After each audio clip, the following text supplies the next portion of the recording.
Bonsoir à tous, merci beaucoup d'être venus, c'est vraiment super chouette de voir autant de monde. Du coup, on va gentiment commencer la conférence. On est très honoré avec Petit Petit d'avoir professeur Gigex pour parler de langage inclusif.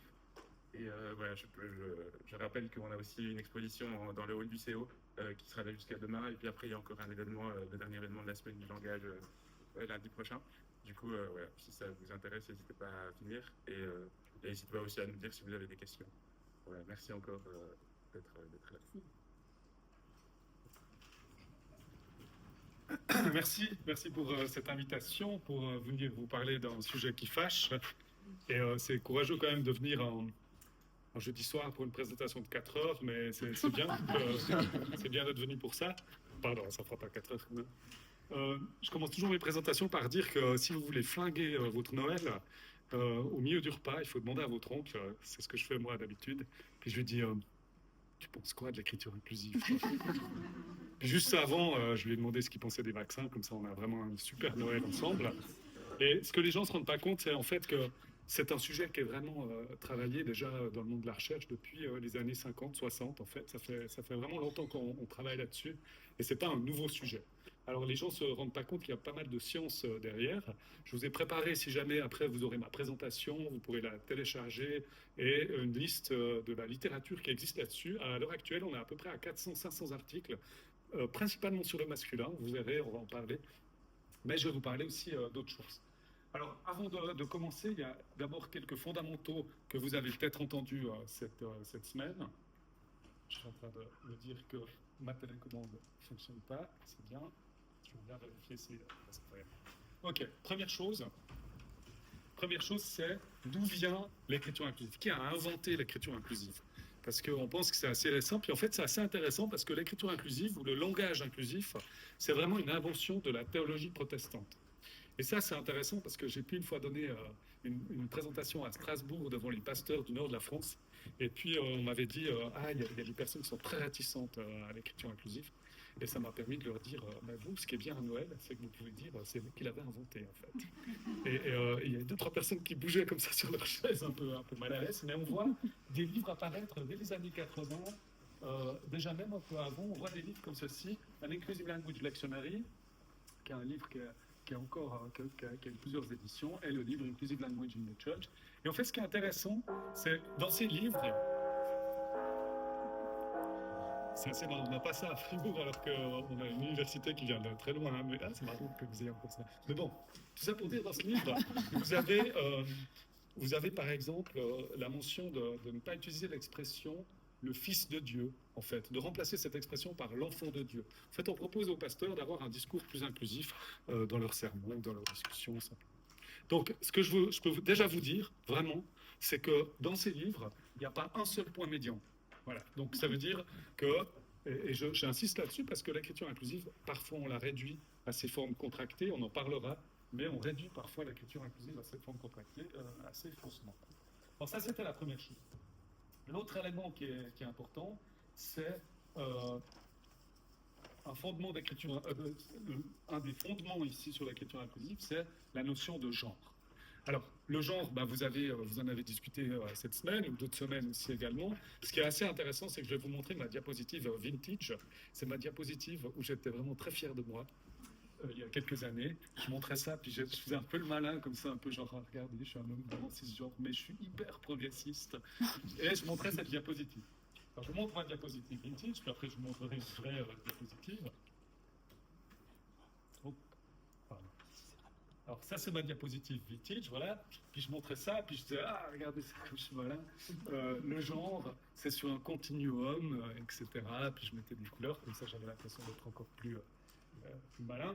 Mais en fait, le genre, c'est bien plus compliqué que ça. Je vais reprendre ici ce qu'on voit souvent en sociologie. Ici, c'est une diapositive qui vient de Caroline Dyer. Peut-être vous connaissez Caroline Dyer, qui a d'ailleurs écrit un livre superbe qui vient de sortir maintenant, je vous le conseille, qui s'appelle Le silence tue. C'est ça? Peut-être, ouais, voilà. Donc, pour Caroline Dyer et d'autres sociologues aussi, nous aussi maintenant on commence à travailler avec ça. Vous avez d'une partie le genre ici, on va parler de sexualité, de sexe, ou plutôt de niveau de sexuation, mais le genre, ce qui est assez intéressant, le genre, cette construction sociale ici, c'est une construction, et parfois je le dis dans mes présentations, il y a des gens qui se sont déjà levés et qui sont partis quand j'ai dit ça. Puis maintenant je le dis, comme ça même si vous voulez partir, vous ne pouvez pas. Donc le genre, dans l'expression par exemple, votre expression de genre, la mienne aussi, elle est fluide. Vous performez le genre de manière fluide, c'est-à-dire que votre manière d'être en termes de genre n'est pas la même quand vous êtes sous la douche en train de chanter, quand vous êtes avec des collègues, quand vous êtes dans un milieu formel, quand vous avez un peu bu, ou quand vous êtes seul, quand vous chantez, etc. Donc, le genre est fluide. Alors, il y a d'autres choses, bien sûr, on parle de sexualité, d'orientation, d'attraction. Le niveau de sexuation, c'est la partie biologique, et c'est intéressant parce que votre niveau de sexuation, il va dépendre de la mesure, en fait. Si on prend une mesure hormonale, à quel moment on prend la mesure, en fait, c'est la même chose. Aucune de ces parties n'est binaire, hein. Ça c'est clair. Il n'y a aucune de ces parties qui est binaire, mais ce qui est assez intéressant, c'est plutôt, on pourrait faire toute la présentation là-dessus, mais ce qui est important aujourd'hui, c'est par rapport au langage. Est-ce que la langue, alors on va parler de la langue française, a tous les outils qui nous permettent d'exprimer ça, en fait? La réponse, elle est simple, hein. Non. Voilà, c'est tout. Donc gardez ça en tête. Ma présentation, le reste sera assez binaire, mais on reviendra sur la non-binarité à la fin. Mais gardez ça en tête, parce que c'est intéressant en termes d'évolution de la langue. Si on n'a pas tous les outils qui nous permettent d'exprimer finalement toute la réalité. Donc ça, c'est intéressant en termes d'évolution et d'innovation. Ok, je m'arrête là-dessus, sur cette partie-là. Je vous donne maintenant une partie que j'attendais toujours la fin de mes présentations pour le dire. C'était mon élément coup de poing. Alors là, vous avez eu ma diapositive vintage. Maintenant, vous aurez ma diapositive coup de poing. C'est la diapositive, en fait, je la présentais à la fin, puis ça avait pas. Puis les gens disaient, oh, je fais une présentation de Gigax, ma vie a changé, etc. Alors maintenant, je la présente dès le début, en fait. Je me dis, dès le début, je le dis comme ça, il n'y a pas de suspense, on arrête avec ce suspense, et on le dit dès le début. On vit dans une société androcentrée, c'est-à-dire que c'est une société qui a été construite par des hommes, pour des hommes. Ici, homme, c'est la catégorie de genre, d'accord ? On peut essayer de réfléchir à partir de quand. Si vous lisez Harari, Sapiens, on va dire la révolution agricole, 8000 ans. Mais en fait, ce qui est important de comprendre, c'est que tout a été fait pour les hommes et que les hommes ont une valeur un peu par défaut centrale dans presque toutes les sphères de la société. Je vous montre quelques exemples ici que j'aime bien montrer. C'est les habits. Les habits, si vous réfléchissez à l'habit neutre, par exemple, un t-shirt, des jeans. Si vous êtes de région jurassienne, des savates, sinon des baskets, si vous ne comprenez pas. Mais il n'est pas neutre, c'est pas du tout un habit neutre, c'est l'habit masculin qui a été érigé comme la valeur neutre en fait. Après, on voit d'autres choses, hein. On voit aussi, par exemple, cette cour d'école ici, elle a été construite pour des garçons, clairement. Alors pourquoi je dis ça? C'est parce que le sport a très longtemps été réservé aux garçons. Donc Coubertin, qu'on aime bien à Lausanne, hein, Coubertin, il revient au début du XXe, puis il dit allez, on va remettre les Jeux Olympiques modernes, mais pas pour les femmes. Alors, c'est pas une théorie du complot, hein. Vous pouvez même aller au musée olympique, vous devez un peu chercher l'info, mais vous la trouvez. Coubertin, il dit pas pour les femmes, parce que les femmes, elles doivent rester à la maison, c'est leur place.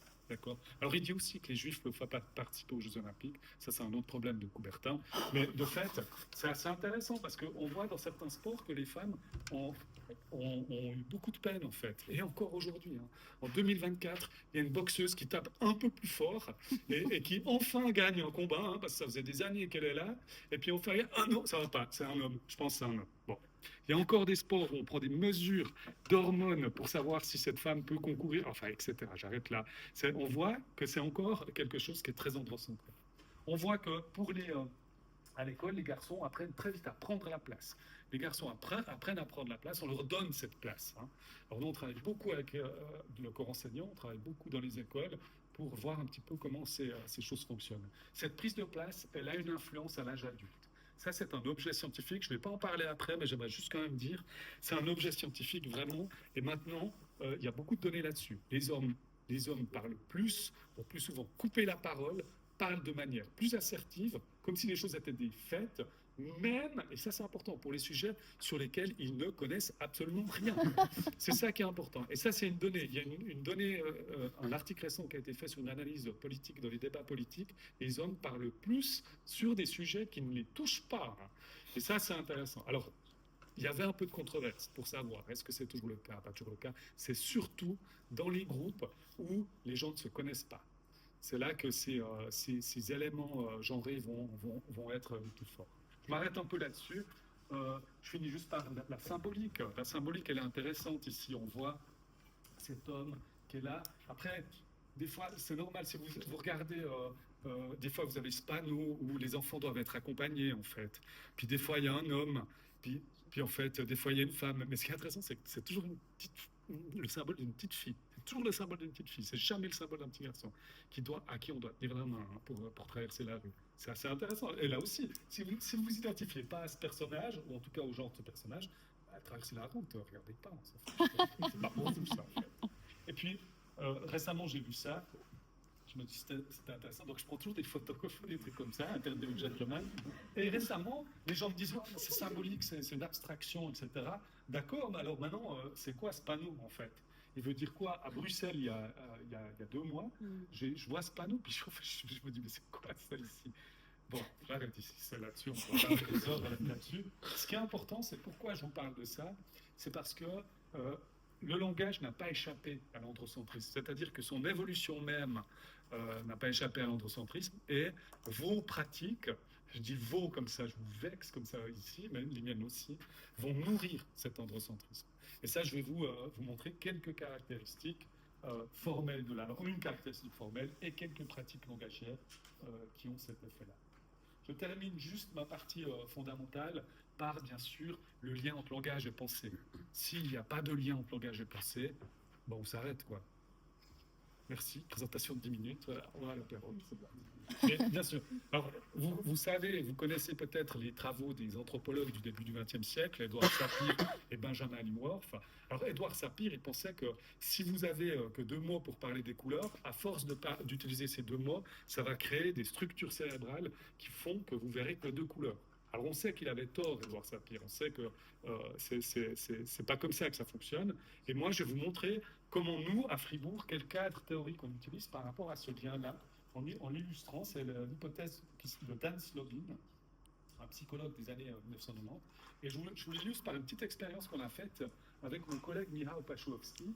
Et ce qu'on fait, c'est qu'on va à la bibliothèque universitaire et on s'approche d'une table et on dit aujourd'hui, on fête les 10 ans du département de psychologie, on vient de vous tirer au sort, vous avez gagné 2 francs. Les gens nous regardent, qu'est-ce qui vous soucie? Puis on dit, oh, si, vous avez gagné 2 francs, on leur donne 2 francs collés sur un petit bout de papier, et sur le bout de papier, c'est noté soit, tiens, une pièce de 2 francs, ou soit une pièce, tiens, une petite pièce de 2 francs. Alors là, c'est un zloty, mais c'est égal, une petite pièce de 2 francs. C'est pas en bleu, hein, la partie diminutive, mais voilà, on donne cette pièce, c'est toujours la même pièce, et puis on arrive quelques minutes plus tard, et on demande aux gens, aux personnes, à quel point elles sont contentes. Allant de 1, elles ne sont pas du tout contentes, à 9, elles sont très contentes. Et regardez ce qui se passe, c'est intéressant ici, c'est que les personnes qui ont reçu la pièce sont plus contentes que les personnes qui ont reçu la petite pièce. Il y a d'autres expériences dans cette étude, toujours pour montrer la même chose. C'est que la langue ou le langage a un nombre limité d'options pour parler d'un monde illimité. Et du coup, le langage va attirer notre attention vers des propriétés du monde qui sont parfois pertinentes, parfois pas pertinentes. Vous voyez, le rédacteur en chef du Guardian, en 2017, décide de ne plus utiliser l'expression global warming. En fait, dans le Guardian, journal anglais, vous verrez maintenant climate catastrophe. Et il le fait exactement pour cette raison, en fait, pour signaler, pour activer une propriété finalement de ce qui est en train de se passer. Alors, à l'inverse, l'administration Trump qui décide d'enlever environ 118, 120 morts, quelque chose comme ça, je crois qu'on va arriver jusqu'à 200 même, le fait un peu de la même manière en fait. C'est d'arrêter d'attirer l'attention vers certaines propriétés du monde qui sont là, hein, qui existent. Donc il faut vraiment voir ça, quand vous dites une personne handicapée, une personne en situation de handicap par exemple, c'est le même principe en fait. Ça va attirer l'attention vers quelque chose qui va ensuite, alors après c'est une question, qu'est-ce qui va être activé, mais qui va activer quelque chose de différent. Alors, si vous retenez une seule chose de ma présentation, bon, si vous en retenez plus, ça serait aussi chouette, mais si vous retenez qu'une seule chose, retenez ça. C'est l'aspect qui est important par rapport à tout ce que je vais vous dire. Alors, maintenant, on va parler de pratiques langagières, et puis, je vais séparer en contenu et forme. Ça, c'est moi qui fais ces catégories. Hein. Ce pas des catégories formelles. En psychologie, on a un peu tendance à faire ça. C'est qu'on met des noms comme ça, puis on s'en fiche, en fait. Et puis voilà, bon, je fais ça ici. Je vais parler de contenu et de forme. Alors, dans le contenu, je vais parler du choix des mots. Et puis, le temps et prise de parole. J'en ai déjà parlé, j'en parle plus ici, mais je vais parler de l'ordre de mention parce que c'est quelque chose qui nous intéresse beaucoup à Fribourg et qui est assez, que les gens ne maîtrisent pas très très bien en fait. Vous verrez pourquoi. Alors, quand on parle du choix des mots, ce qui est important, c'est que, vous voyez, si je vous mets ces mots ici à l'écran, vous voyez assez vite quels sont les mots qui sont souvent associés à des hommes, à des garçons, souvent associés à des femmes ou des filles. Alors, ça ne veut pas dire qu'ils sont toujours associés. Mais maintenant, ce qui est important, c'est d'expliquer comment fonctionnent ces associations. Moi, j'utilise une métaphore qui est utilisée beaucoup en psychologie cognitive, c'est pas moi qui l'ai inventée, c'est la métaphore du cerveau et des ampoules, en fait. Et cette métaphore nous permet bien de comprendre en fait ce qui se passe. C'est que vous êtes exposé, quand on est exposé à deux choses qui arrivent en même temps, co-occurrent en fait, ce qui est assez intéressant, c'est que le cerveau va rien faire en fait. Ça veut dire que vous avez deux choses qui arrivent, et ces deux choses arrivent une deuxième fois, troisième fois, quatrième fois, le cerveau à un moment donné, au lieu de chaque fois réactiver ces deux choses, ben, en fait il va créer un lien. Il va créer un lien, puis il va mettre une ampoule. Alors le lien fait que si vous activez un des éléments, l'autre va recevoir une activation indirecte, mais il va recevoir une activation comme une diffusion de l'énergie, en fait. Donc ça, c'est le premier principe. Ça veut dire que c'est simplement une diffusion d'énergie. Ensuite, le deuxième principe, c'est que pour les activations qui arrivent souvent, ben, le cerveau, il se dit, bon, je ne vais pas redescendre à zéro, je vais le laisser un petit peu activer. Alors, je vais toujours laisser un petit peu activer. Pourquoi? Parce que je sais que si je dois réactiver, ben, si c'est déjà un petit peu activé, j'utiliserai moins d'énergie. Donc ça, c'est assez malin en fait. Mais ce qui fait que vous, quand vous cherchez des mots, des associations, en fait, vous allez chercher les mots qui sont déjà activés. Et vous allez exposer les autres à ces associations. Et les autres vont les utiliser, etc., etc. Et ça, c'est intéressant, c'est comme ça qu'on comprend un peu ces associations, pourquoi elles arrivent si vite.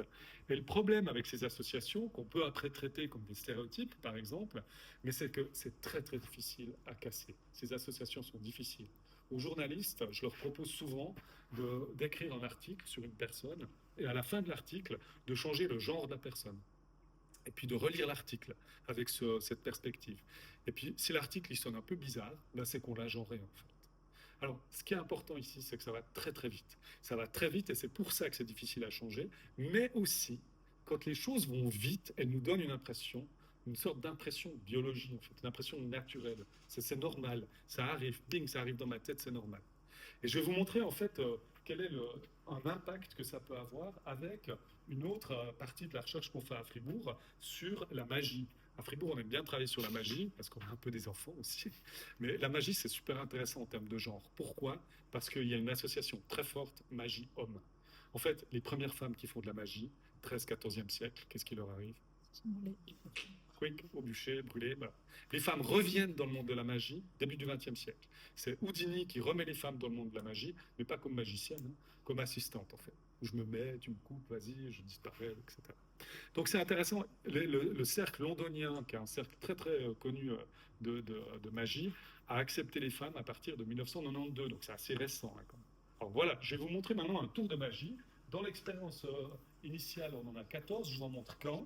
Et en fait, je vais vous demander de réfléchir maintenant, d'évaluer ce tour. Si vous êtes dans l'expérience, je vous dis, voilà, on va organiser une conférence, on va inviter quelqu'un pour faire de la magie, on a reçu des vidéos, et on aimerait bien savoir ce que vous pensez de ces personnes. Ok, allons, vous allez voir un tour, puis vous me dites, allons de 1, il n'est pas du tout bon, à 7, il est très bon. On fera à main levée. Ok, alors attention, je monte le tour.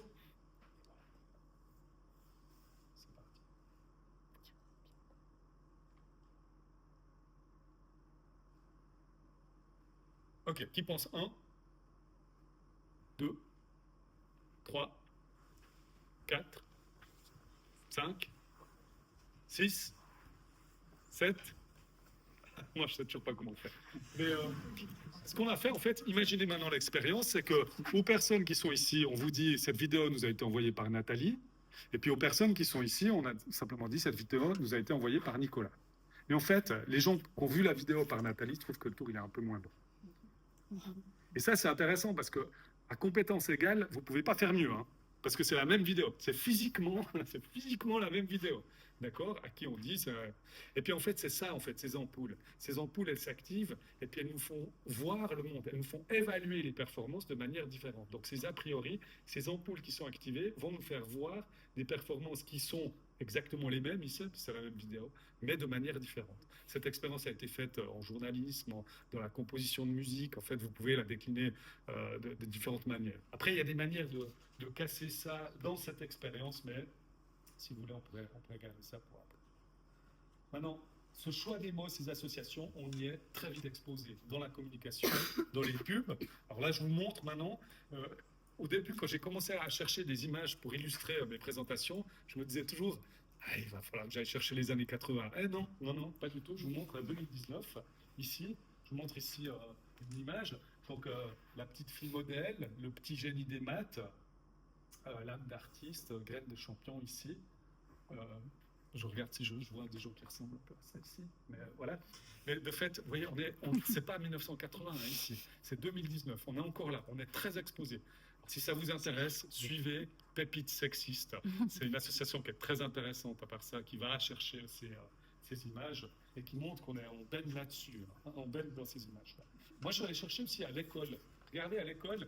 Là j'ai pris, c'est une manière un apprentissage des verbes ici. Donc, je pense que les enfants ont environ 6 ans ici, je pense, quelque chose comme ça.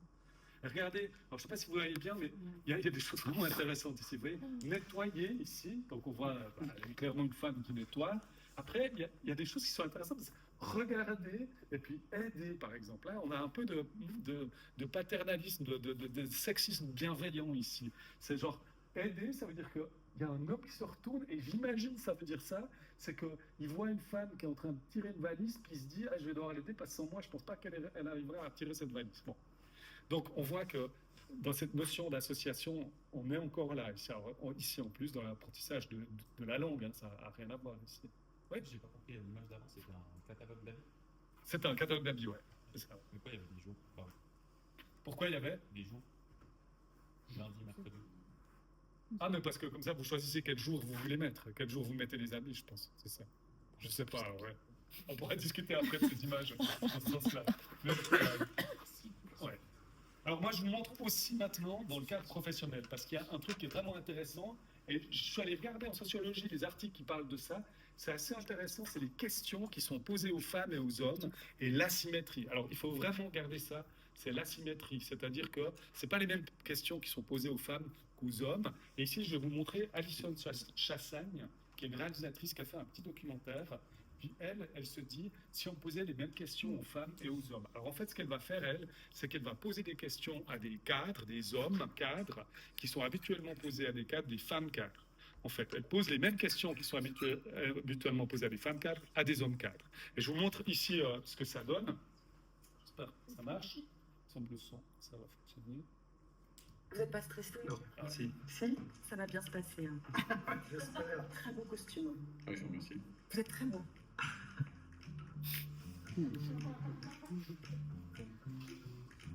Nicolas Hieronymus, Jean-Marie Triton, Thierry Déo, Cédric Roux, Philippe Zawati, Xavier Niel, François-Henri Pignon, Frédéric Mazella, bonjour. Bonjour.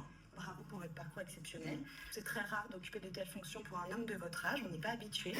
Vous avez droit à quel genre de commentaires, parce que ça a dû en étonner plus d'un? Non, en fait, Je pose cette question-là. Vous ne trouvez pas que c'est encore dur pour un homme, alors qu'on est en 2022, de privilégier sa carrière? Pas trop en 2022. Moi, ce qui a été difficile pour moi, c'est de trouver le bon équilibre entre la vie personnelle et la vie professionnelle. C'est pas évident. Et là, si vous pouviez vous adresser à des jeunes hommes qui ne pensent même pas à se lancer dans ce genre de carrière, qu'est-ce que vous pourriez leur dire? Je ne m'appelle jamais aux jeunes hommes, je m'appelle aux jeunes gens. Vous avez un poste dans lequel vous doutez certainement tous les jours. Comment vous gérez le syndrome de l'imposteur?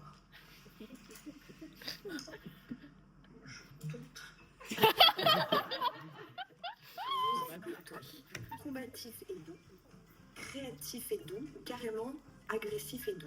Je dirais que je suis combatif, créatif et doux.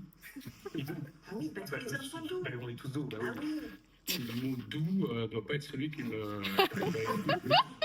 Est-ce que vous arrivez à pas vous laisser submerger par vos émotions? Parce que toute cette charge mentale, parfois ça donne envie de sortir. Je m'arrête ici parce que vous pourrez regarder tout le documentaire. Je vous laisserai regarder. Alison Chassan, vous verrez, j'ai mis la référence. Si ça vous intéresse aussi, il y a un groupe de journalistes qui a commencé un hashtag Cover the Athlete aux Jeux Olympiques en Chine, où des questions sont posées à des hommes qui sont habituellement posées à des femmes. Et puis c'est intéressant parce que récemment quelqu'un m'a dit c'est pas vrai, moi je regarde beaucoup le sport, c'est pas vrai, c'est pas vrai. Mais il y a vraiment de la littérature en sociologie là-dessus en fait, surtout sur l'asymétrie. Il y a un article en informatique qui a une équipe à Carnegie qui a fait une analyse maintenant de tous les discours. Puis en fait, c'est intéressant parce que vous avez la probabilité qu'on parle d'autre chose que du sport est très très grande pour les femmes, tandis que pour les hommes, on parle que de sport. Et ça, c'est intéressant. Donc, vous pouvez regarder ça, hashtag Cover the Athlete. Ok, je m'arrête là maintenant par rapport au choix des mots qu'on utilise et surtout dans ces asymétries. Et je vais parler d'une autre asymétrie maintenant qui est un peu moins connue, c'est l'ordre de mention. Alors pourquoi l'ordre de mention ça intéresse en linguistique? L'ordre de mention c'est intéressant parce qu'il y a un ordre, quand on parle de deux choses, on a souvent un ordre hiérarchique. Quand on parle d'objets, on parle du plus grand en premier. Par exemple, quand vous parlez des bus et des voitures, vous parlez des tables et des chaises, vous voyez rarement l'expression des chaises et des tables, ou des voitures et des bus, en fait. Et pour les êtres humains, c'est intéressant parce qu'il y a plusieurs ordres hiérarchiques, il y en a deux importants. Le premier, c'est l'âge. Vous avez jamais entendu l'expression fille et mère, ou bien fils et père, par exemple. C'est père et fils, mère et fille. On parle de la personne la plus âgée en premier. Et bien sûr, il y a un autre ordre hiérarchique, c'est le genre, en fait. Alors, je vous donne deux exemples ici, parce que c'est les exemples que j'aime bien discuter. Le premier, c'est les hommes et les femmes, c'est l'expression. Les hommes et les femmes. Et le deuxième, c'est, bien sûr, mari et femme. Alors, les hommes et les femmes, c'est intéressant parce que, juste pour la petite histoire, oui, avant que je vous explique la théorie là derrière, quelqu'un m'a dit, dans une présentation, a levé la main à ce moment-là, a dit, et puis cette personne regrette aujourd'hui encore d'avoir levé la main à ce moment-là, et puis m'a dit, mais évidemment, c'est l'ordre alphabétique. Votre réaction me rassure, c'est votre alphabet, c'est bien. Donc non, c'est pas l'ordre alphabétique. Mais les hommes et les femmes, c'est intéressant, vous l'avez jamais, enfin vous l'avez rarement vu, les femmes et les hommes. En fait, vous pouvez même essayer de le dire. En fait, les bureaux de l'égalité, vous pouvez essayer de dire les bureaux de l'égalité entre femmes et hommes à l'époque, entre hommes et femmes. Femmes et hommes, il n'y avait pas en fait, ça sonne bizarre en fait. Et mari et femme, il y a une double asymétrie en fait. Il y a une asymétrie très intéressante, c'est mari et femme, vous l'avez jamais entendu. Celui-là, femme et mari, vous l'avez jamais entendu. D'accord? Mais mari et femme, ce qui est intéressant, c'est que le mari, il peut être mari, mais il peut être un homme ici. Tandis que femme, le statut marital est confondu avec le terme qui l'a défini. Et ça montre une autre chose, c'est qu'on vit dans une société qui est obsédée par le statut marital des femmes. Donc, on est obsédé. La Sainte-Catherine. Est-ce que vous savez ce qu'est la Sainte-Catherine? Sainte-Catherine, c'est une fête. Si à 25 ans, vous n'êtes pas encore marié, vous êtes une femme, vous devez aller dans la rue, vous humilier avec un chapeau, des bouchons, je ne sais pas quoi. Quel est le pendant masculin? Ben, il n'y en a pas. Même chose, mademoiselle. Alors, mademoiselle, c'est pratique si vous voulez infantiliser une femme.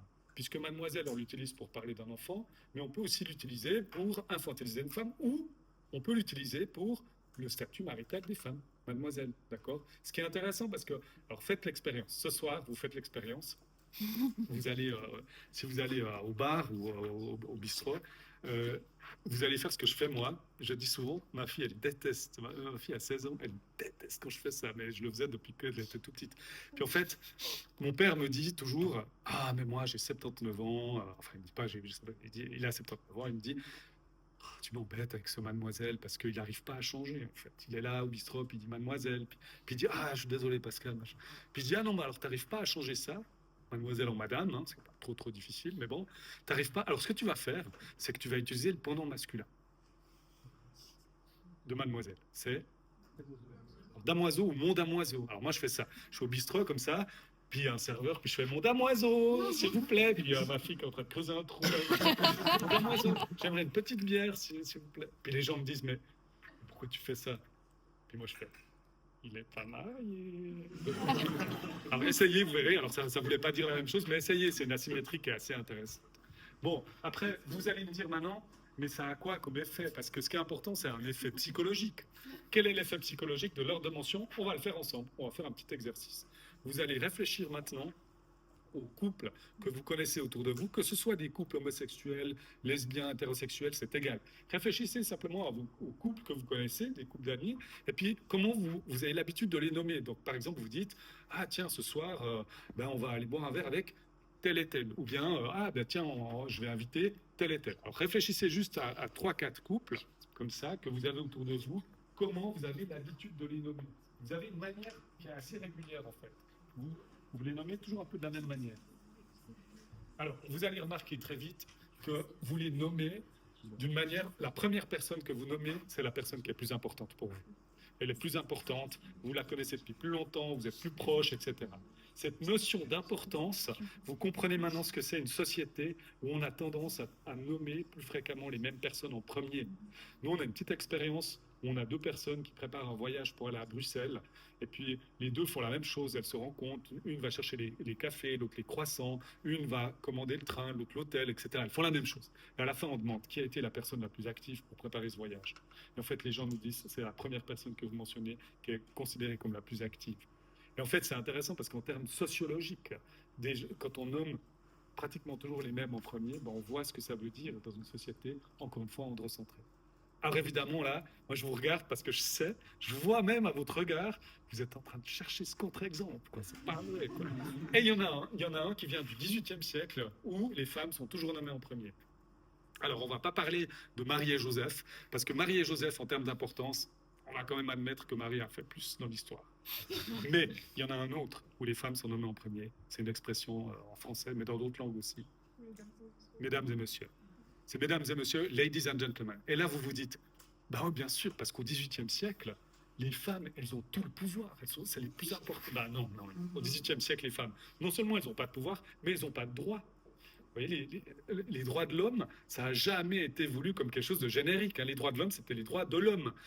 Les femmes et les enfants ont exactement les mêmes droits, zéro. Il faut lire l'âme de Gouge, si vous voulez savoir ce que ça donnait, ce que ça aurait pu donner, les droits qui étaient génériques, l'homme générique. Bon, si ça vous intéresse, homme, ça n'a jamais été voulu comme générique. Vous pouvez inventer n'importe quelle histoire que vous voulez.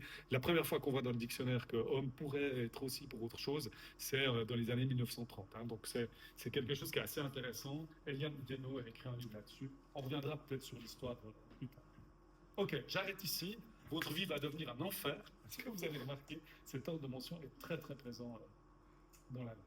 Juste mère et père, père et mère, ça a bougé. Ça a un petit peu bougé. Au début du XXe, c'était mère et père, mais pour des raisons stéréotypées. Parce que dans la famille, c'est la mère qui est plus importante. Vous voyez, en fait, ça reste toujours des raisons stéréotypées, mais l'ordre symbolise l'importance. Ok, on change maintenant. On parle de la structure ici, de quelque chose de formel par rapport à la langue. Et je vais utiliser ça parce qu'ici, c'est génial d'être à l'EPFL pour utiliser cet exemple. Un chercheur a demandé aux étudiants de penser à Emmanuel Charpentier. Pourquoi ? Parce qu'à ce moment de la présentation, je vais vous réveiller. On va faire un exercice qui va vous réveiller. Attention, je vais voir si vous êtes rapide. Et attention, je vais vous poser une question. Vous allez répondre très rapidement. Vous pouvez crier la réponse si vous voulez. D'accord ? Mais il faut répondre rapidement. Attention. J'ai une question. Oui. On va y venir. Attention. Nommez le plus rapidement possible une scientifique connue, mais pas Marie Curie. Ah, ça vient, pas mal. Mais Marie Curie, elle vient comme ça. Marie Curie, elle vient comme ça. Je vais vous dire pourquoi. Parce que Marie Curie, elle fait partie des 4 femmes vitrines de l'histoire. Donc, Cléopâtre, Jeanne d'Arc, George Sand, Marie Curie. Vous les avez les 4, c'est bon. Puis les gens disent, mais oui, dans l'histoire, il y a plein de femmes. Mais il y a un grand effacement qui s'opère, c'est le 19e siècle. Si vous voulez vraiment, si ça vous intéresse, lisez Titu Lecoq. Elle a écrit un livre superbe sur cet effacement. Mais pourquoi je montre Emmanuel Charpentier ? Parce que c'est le prix Nobel 2020, biochimiste française qui a reçu le prix Nobel. On n'en a pas beaucoup entendu parler. Et c'est pour ça que j'aime bien présenter Emmanuel Charpentier. On ne parle pas beaucoup de ces personnes-là. Ok, je m'arrête là. Évidemment, il y en a d'autres, vous avez peut-être d'autres noms, mais c'est assez intéressant, le symptôme Marie Curie, il est vraiment très intéressant, parce que c'est la personne qu'on va utiliser pour dire, mais non, on en connaît plein, en fait. Alors, moi, je vais m'arrêter à autre chose, parce que ce qui nous intéresse ici, c'est plutôt un chercheur aux étudiants. Pourquoi c'est intéressant pour des psychologues ? Je vais vous dire pourquoi pour les psychologues c'est intéressant, parce qu'il y a une ambiguïté, il y a ce qui s'appelle une forme grammaticale, la forme masculine. Vous la connaissez bien sûr, c'est ici un chercheur aux étudiants. Pourquoi c'est intéressant pour des psychologues ? Parce qu'elle est ambiguë. elle peut avoir une interprétation qu'on appelle le sens spécifique. Ici, un chercheur est un homme, ou les étudiants sont tous des hommes. Cette interprétation est tout à fait possible. Il n'y a rien dans cette phrase qui me dit que ce n'est pas possible. Ok. Maintenant, il y a une autre interprétation qui s'appelle le sens générique. Maintenant, linguistiquement, c'est carrément un autre masculin. Ça, c'est ce qu'on appelle le masculin marqué, et ça, c'est ce qu'on appelle le masculin non marqué. Donc, il y a un masculin marqué, non marqué. Et c'est super intéressant. Si vous avez quelqu'un qui habite en Finlande, si vous avez des amis en Finlande, qui vous demandent... Moi, j'ai un ami à Turku qui m'a dit quand il a compris cette règle. Donc, en finnois, il n'y a pas de genre grammatical. Puis il me dit, ah, Pascal, tu m'expliques là, il y a le masculin marqué là. Alors, c'est quoi le masculin non marqué? Écoute, c'est le même. C'est le même, mais il est non marqué maintenant. Puis il me disait, mais écoute, je comprends pas. Attends, le marqué et le non marqué, c'est les... Bon, j'arrête. Parce qu'en fait, psychologiquement, ce qui est intéressant, c'est pas cette règle linguistique. Ce qui est intéressant, c'est qu'il y a plusieurs sens possibles. Donc, on va plutôt partir du principe qu'il y a plusieurs interprétations. Maintenant, le sens générique, c'est intéressant, mais c'est ambigu. Ça peut avoir un sens neutre ou un sens mixte. Maintenant, le sens neutre. Alors, on s'arrête sur neutre. Neutre, en linguistique, ça veut dire sans rien. Psychologiquement, ça voudrait dire que quand vous avez lu un chercheur, votre cerveau n'a rien rempli en termes de genre. C'est comme s'il laisse cette case vide. Ça, ce serait le sens neutre linguistiquement. Alors, pour des psychologues, c'est pas possible. Pourquoi? Parce que le cerveau laisse jamais rien vide, en fait. Si vous regardez un nuage suffisamment longtemps dans le ciel, vous allez y voir apparaître une forme, parce que le cerveau n'aime pas l'ambiguïté. Il essaye toujours de résoudre les choses, en fait. Donc ça, c'est intéressant. Maintenant, on va plutôt réfléchir. Alors, à neutre, ça veut dire quoi? Vous voyez? Réfléchissez maintenant. Je vous dis, pensez à une personne neutre. Alors, ce soir, quand vous aurez commandé une petite bière à mon damoiseau, vous prenez un bout de papier, vous prenez un stylo, vous dessinez une personne neutre, si vous savez un peu dessiner. Dessinez une personne neutre. Vous la montrez à la personne à côté de vous, puis vous dites quel est le genre de cette personne. Si la personne ne vous répond pas à ce que je vais vous dire maintenant, vous m'écrivez. Vous m'écrivez un email. Ça fait 10 ans que je dis ça, il n'y a personne qui m'a encore écrit. Pourquoi? Parce que la personne va vous dire c'est un homme. Et c'est intéressant, elle ne va pas vous dire ah ben c'est une personne neutre. Donc juste le concept lui-même, la conceptualisation psychologique de la neutralité, nous on a un projet européen là-dessus, c'est super intéressant, mais c'est complexe, hein, c'est très très complexe. Donc on va juste s'arrêter au fait que c'est complexe. On va prendre le sens mixte. Alors, mixte, c'est plutôt au pluriel. Mixte, ça veut dire, c'est ambigu en fait, parce que c'est quoi? C'est une femme, 50 hommes, un homme, 50 femmes, moitié-moitié, ou bien une femme, un homme, et 50 personnes non-binaires. Toutes ces interprétations sont possibles. On revient au cerveau qui essaye d'économiser le plus possible d'énergie, tout le temps, et à chaque fois qu'il rencontre un masculin, il doit choisir parmi tous ses sens, en fait. Quel est le sens? Et on va se poser la question, qu'est-ce que le cerveau va prioriser dans ces sens-là? Alors, je fais juste un tout petit peu d'histoire du français. Je fais ce qui s'appelle une intrusion épistémique, c'est-à-dire je parle d'un sujet qui n'est pas le mien. Alors, je vais utiliser les travaux de Eliane Viennot, Maria Candea, Laëlia Véron, etc., pour juste vous parler un petit peu d'histoire. Pourquoi? Parce que le français est particulièrement intéressant, parce que le français a vécu des vagues de masculinisation. Et jusqu'au XIIIe, par exemple, on dit ça pleut, en fait. Je regarde dehors et voilà que ça pleut. Le ça pleut, à partir du XIIIe, va changer dans l'usage à il pleut. Et ce qui est intéressant, c'est qu'en anglais, on dit toujours ça pleut. It rains. En allemand aussi, es regnet. Mais ce changement-là, par exemple aussi, on dit, si vous donnez un livre à une femme, vous dites je lui donne un livre. Et au masculin, c'est je lui donne un livre.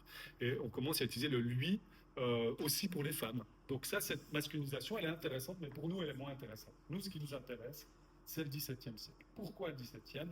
Parce que jusqu'au XVIIe, des termes comme autrice, mairesse, médecine, une philosophesse, une poétesse, sont des termes qui existent, d'accord, qui sont utilisés. Autrice vient du latin, hein, c'est pas nouveau. Et là, l'Académie française, dans ses premières versions de dictionnaire, décide de retirer ces termes du dictionnaire. Alors, c'est pas une théorie du complot, hein. C'est pas les gens dans l'Académie comme ça qui sont là, on va enlever ces termes. Alors, ils sont effectivement comme ça quand même, mais par contre, ils se cachent pas du fait de l'enlever. C'est pour signaler aux femmes que ces activités et ces métiers sont réservés aux hommes, hein. On retrouve des citations de linguistes, parce que le mâle est plus noble que la femelle, etc., etc.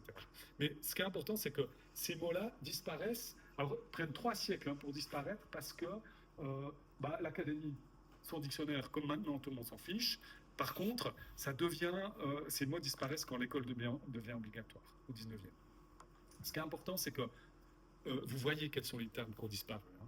Parce que boulangère, par exemple, il n'a jamais disparu, en fait. Il a toujours été dans le dictionnaire. Alors, en même temps, il se passe quelque chose d'intéressant, c'est que en français, les grammairiens du XVIIe essayent de normer le français, c'est-à-dire d'avoir une règle plus précise. Parce que jusqu'au XVIIe, par exemple, l'accord du déterminant, du participe passé ou de l'adjectif, il y avait plusieurs possibilités, il y avait plusieurs règles qui cohabitaient. Par exemple, vous pouvez choisir de rien accorder. Pluriel, vous accordez pas. Molière, enfin, en tout cas ces imprimeurs, Molière, on ne sait pas ce qu'ils faisaient, mais les imprimeurs de Molière n'accordaient pas, par exemple. Vous avez l'accord en nombre. Cet homme et ces femmes se sont promenés, E aigu S, parce qu'il y a plus de femmes qu'il n'y a qu'un homme. Ou bien vous avez l'accord masculin. On accorde au masculin, quelles que soient finalement les personnes qui sont là. Et il y a un accord, l'autre accord qui est intéressant, c'est l'accord de proximité. Ces hommes et ces femmes se sont promenés, E aigu ES, parce que c'est plus proche de femmes. Cet accord-là n'a jamais disparu. Les autres ont disparu, c'est le masculin qui est resté, hein, pour des raisons aussi idéologiques. Les grammairiens, là, vous trouvez des citations.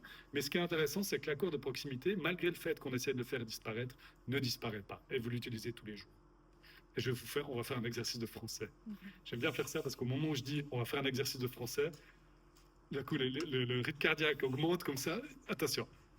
Si je vous dis maintenant table et chaise, devant, vous mettez certaines ou certains. Table et chaise.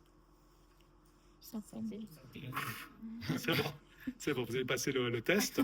Maintenant, vous faites la même chose avec région et département.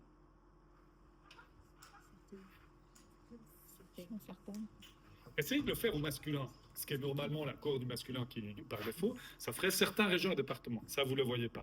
Vous faites des analyses de corpus, vous ne verrez pas certaines régions et départements, vous verrez certaines régions et départements.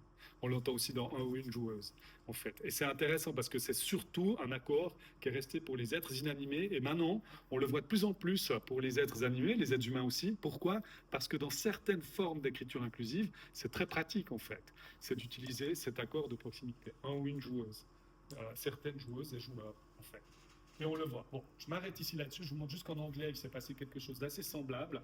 À la fin du 19e, le they singulier, quand on ne connaît pas le genre de la personne, on utilise le they au singulier. Et ce they singulier, les grammairiens en Angleterre et aux États-Unis en même temps, à la fin du 19e, décident de le remplacer par le il générique, his own fault ici. Et ce qui est intéressant, ce il générique, il n'a pas duré très longtemps. Il n'a duré même pas un siècle. À la fin, dans les années 70, il est discuté. On retrouve he or she, jamais she or he, hein, he or she.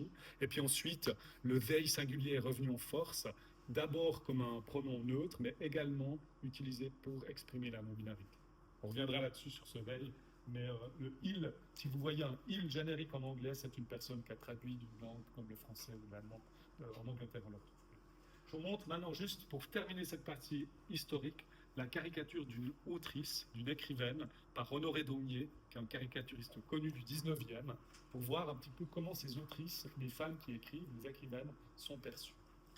Regardez ici, vous avez une femme qui est en train d'écrire, elle a une plume ici, elle écrit, puis on voit, hein, il y a un gosse qui est dans le seau là, et puis c'est le bordel de l'appartement. On voit très bien en fait pourquoi le rôle ici qu'on attribue aux femmes, en tout cas, c'est pas celui d'écrire. Alors on est en 2025, et j'aimerais bien vous dire, et les choses ont beaucoup changé. Ben non. Quand on regarde les dernières votations en Suisse sur le congé parental, on est à peu près là, je pense. Donc, bon, ça, je reviendrai une fois pour discuter de ça. On va passer maintenant, on revient à la psychologie. Juste, ce qui est intéressant quand même de se poser, c'est comment on apprend la règle de l'interprétation du genre grammatical. En français, on l'apprend toujours de cette manière-là. Pour des êtres inanimés, le genre grammatical est aléatoire. Alors, à moins d'être spécialiste, vous ne pouvez pas dériver le genre par la logique. Donc, vous devez l'apprendre comme une entrée lexicale. Si vous arrivez en Suisse, c'est un peu compliqué. Vous avez le soleil dit Zonnet, le pont dit Bruquet, on change, donc il faut l'apprendre. OK. Maintenant, on vous dit, ça c'est vers 4 ans à peu près, formellement, dans les exemples surtout qui sont utilisés, on vous dit si vous parlez d'une fille ou d'une femme, vous utilisez le féminin. Si vous parlez d'un homme ou d'un garçon, vous utilisez le masculin. Bien sûr, les enfants apprennent ça avant l'école. Pourquoi ? C'est parce qu'on leur parle avec le genre grammatical. On dit à une fille, on lui dit, dis donc, toi, t'es courageuse. Et puis ensuite, à un garçon, on dit, dis donc, toi, t'es courageux. Et les enfants apprennent que si on dit eux, c'est parce que on m'a identifié comme fille, si on dit eux, ça on m'a identifié comme garçon. Donc les enfants apprennent déjà cette règle avant d'arriver à l'école. Mais c'est seulement plus tard qu'on apprend la règle de l'interprétation générique formellement. Et on l'apprend d'une manière que je trouve tellement incroyable que je vous ai préparé une animation de folie. Ça m'a pris des heures et des heures à faire, mais je crois que ça vaut la peine pour illustrer cette règle. Alors, attention, on l'apprend de cette manière-là. Ça, c'était déjà pas mal, c'est passé à l'animation. On vous dit, c'est un groupe de filles ou de femmes, on utilise le féminin, un groupe de garçons ou d'hommes, le masculin. Et c'est là qu'il se passe un truc incroyable. Attention, regardez bien parce que ça va vite malgré les heures de préparation. Attention, et ping, voilà. Merci. Et on vous dit, et là le groupe change au masculin. Tout le groupe change au masculin. C'est comme ça qu'on l'apprend. On l'apprend au travers de cette règle mixte en fait, du masculin ça bascule au masculin parce que c'est le masculin qui va dominer finalement. C'est le masculin même qui l'emporte. Hein. Alors, si vous voulez savoir comment on apprenait cette règle dans les années 50, 60, 70, 80, non, je m'arrête vers 60, 70 parce que je suis allé regarder quand même. Mais regardez ici, c'est intéressant parce que les linguistes nous disaient non, mais c'est une règle abstraite, le masculin non marqué. J'avais jamais entendu ça il y a seulement 20 ans qu'on parle de ça pour moi. Mais regardez, c'est intéressant. Le masculin l'emporte sur le féminin, donc ça c'est un manuel scolaire 55. Le masculin l'emporte sur le féminin, et voilà comme ça, comment on l'apprend aux enfants en fait. Vous avez ici ce qui symbolise apparemment quand même des filles. Il y en a une, elle est tellement nulle, elle est tombée, elle n'arrive même pas à tenir la corde. Là, je sais pas, c'est un petit garçon qui est, peut-être. Et là, vous avez, il a des biceps en vrai, les biceps et les durs comme ça. Puis ça, c'est intéressant parce que c'est un vrai exemple en fait. Dans certains livres de grammaire, l'exemple était donné, le masculin l'emporte, comme la phrase « ce chien et ses femmes se sont promenés ». ES, EUS, ce chien est masculin. Ce qui est un exemple qui a été discuté en philosophie, etc. Parce que c'est vraiment symboliquement important. Et on le retrouve ici. Ce qui est assez intéressant. Bon. Je m'arrête là parce que nous, on va se poser la question comment nous on teste ça. Je vous montre deux expériences, une qui vient de notre labo, c'est la première. Elle est assez intéressante, même si on aurait pu améliorer un peu le matériel. Cette expérience a été répliquée, vraiment, répliquée presque exactement. Le matériel a été amélioré une quarantaine de fois. Il y a à peu près, il y a vraiment énormément. Je vais vous montrer après comment ce matériel a été amélioré. Mais ce qu'on faisait, c'est qu'on présentait des phrases comme ceci. Les musiciens sortirent de la cafétéria. Et puis ensuite, on a une phrase, à cause du temps nuageux, une des femmes avait un parapluie. Nous, ce qui nous intéresse, c'est la facilité avec laquelle la personne va lire la deuxième phrase en fonction de la première. Vous pouvez prendre des mouvements oculaires, vous pouvez prendre de l'imagerie cérébrale, alors vous pouvez faire de l'IRM fonctionnel. Alors nous, on ne peut pas parce que ça coûte trop cher. Et puis nous, on met tous nos moyens dans nos présentations, vous l'avez vu. Donc, du coup, ici, ce qu'on a demandé, c'est juste aux gens, est-ce que cette deuxième phrase est une suite possible de la première? Juste ça. Est-ce que c'est possible? Dans tous les exemples, quelle que soit la langue, la réponse devrait être oui, quel que soit ce que vous mettez comme stéréotype dans la première phrase, et quelle que soit la suite, en fait. Que ce soit mécanicien, musicien, esthéticien, une des femmes, un des hommes, la réponse devrait toujours être oui. Théoriquement, grammaticalement, dans les trois langues, la réponse devrait être oui. Alors, juste, dans l'expérience, il y a des paires de phrases où c'est pas possible. Il y a une centaine de phrases, de paires. Par exemple, si je vous dis « les rois sont sortis du château à cause du temps nuageux, une des femmes portait un manteau », ça, c'est pas possible parce que roi, par définition, c'est un homme. Donc là, on attendait la réponse non. Mais dans ces items-là, dans ces stimuli-là, on attend la réponse oui. Regardez ce qui se passe en anglais. En anglais, c'est notre langue contrôle, parce que sur le nom de rôle, sur le métier, il n'y a pas de genre grammatical. Stéréotype féminin comme nurse, stéréotype masculin comme mechanics, sans stéréotype comme musicians. En violet, une des femmes, en bleu, un des hommes, et vous avez le pourcentage de oui sur l'axe. Alors regardez ce qui se passe. En anglais, ce qu'on voit, c'est que les gens ont plus de peine à dire oui lorsque la personne dans la deuxième phrase ne correspond pas au stéréotype de la première. Donc les gens ont de la peine à associer nurse avec homme, ont de la peine à associer mechanics avec femme. Quand il n'y a pas de stéréotype, en fait, les gens nous disent oui de la même manière que ce soit une femme ou un homme de la phrase. Alors, je ne vous montre pas en allemand, je vous montre juste en français parce que l'allemand, c'est le même résultat. La même chose, stéréotype féminin comme infirmier, stéréotype masculin comme mécanicien, sans stéréotype comme musicien. Regardez ce qui se passe, en violet des femmes, en bleu un des hommes. Regardez. J'aime bien mettre un petit nom. Alors, regardez, quel que soit le stéréotype, les gens ont toujours plus de peine à dire oui lorsqu'il y a une femme dans la deuxième phrase. Alors, vous pouvez lire l'article, hein, vraiment, il est en open access. Moi, je ne pensais pas que ça allait être ça. Clairement, je ne pensais pas. Je ne pensais vraiment pas que cet effet allait être là. Maintenant, ça fait un moment qu'on travaille là-dessus. Il y a eu 40 réplications. Il y a à peu près 300 articles scientifiques qui sont sur ce masculin. Et il n'y a absolument aucune ambiguïté. Vous prenez d'autres matériels, d'autres longueurs de matériel, d'autres mesures. Vous prenez d'autres langues, mais qui ont aussi cette règle du masculin. Il n'y a pas de controverse. Si vous entendez un linguiste à la radio, à la matinale ou à forum, dire qu'il y a de la controverse en linguistique, c'est que, et ça arrive, hein, je ne veux pas vous dire quel nom, mais cette personne, elle n'a absolument aucune idée de la littérature sur ce sujet, elle ne travaille pas là-dessus. C'est effectivement un homme entre 55 et 60. Un homme blanc qui parle, comme je vous ai dit avant, d'une manière très assertive sur un sujet sur lequel il n'a absolument aucune idée. Mais bon, je vais vous montrer pourquoi c'est difficile.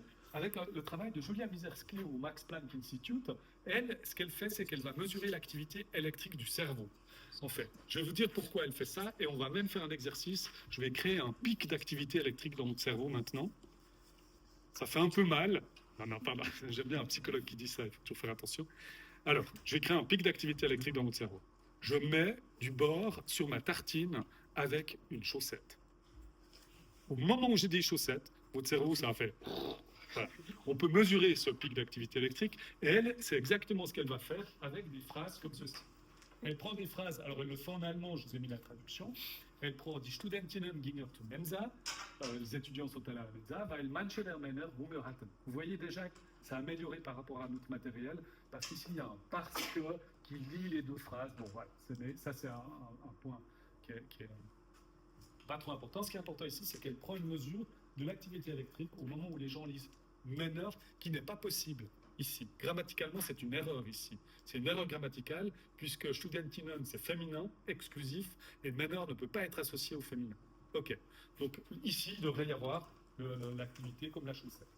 Ici, elle compare ça avec des phrases comme Die Studenten gingen zur Mensa, donc au masculin, weil manche der Frauen Hunger hatten. Donc ici, c'est les étudiants et femmes. Puis ici, grammaticalement, c'est possible. D'accord? C'est tout à fait possible, puisque la règle grammaticale me dit que c'est possible. Et elle prend l'activité électrique ici à ce moment-là. Alors moi, je vous montre ici, si vous ne connaissez pas l'activité, les mesures, c'est très simple. Plus c'est rouge, plus ça charbonne. Et là, je vais vous montrer entre 500 et 800 millisecondes. Je vais vous dire pourquoi. Alors, en 500 et 800 millisecondes, la signature électrique du cerveau est la même. C'est la même, en fait. Le cerveau réagit de la même manière. Entre 500 et 800 millisecondes, ce qu'on sait, c'est que c'est à peu près la fenêtre qui montre une incongruence grammaticale. En fait, le cerveau considère les deux comme étant une erreur grammaticale. L'association masculin-femme le considère comme une association, une erreur. D'accord? Et ça, c'est important, en fait. Ça veut dire que spontanément, alors nous, on a une théorie, on a un modèle là-dessus. Spontanément, le cerveau va le considérer comme une erreur grammaticale. Pourquoi? Alors nous, on l'explique simplement par l'exposition, en fait. On est beaucoup plus exposé à masculin égale homme, déjà depuis tout petit, en fait. Alors, et on apprend la séquence d'apprentissage, elle commence par ça. Donc, un des deux, en tout cas, les deux ensemble font qu'en fait, l'association masculin-femme est une association qui est considérée très rapidement comme étant une erreur grammaticale. Ok. Maintenant, quels sont les effets finalement de ça? Je vous montre quelques effets ici par rapport à ce masculin. Alors, une grande partie des études qui se font encore maintenant, nous on le fait encore à Fribourg, on compare le masculin avec une autre forme. Une grande partie des études ont d'abord testé masculin versus masculin-féminin, ce qu'on appelle des doublets, musicienne et musicien ou musicien et musicienne. Alors, maintenant, je ne vous dis pas, hein, c'est un effet différent si vous dites musicienne et musicien et musicienne, c'est un effet d'ordre qu'on a vu avant, mais une grande partie des études se sont faites là-dessus.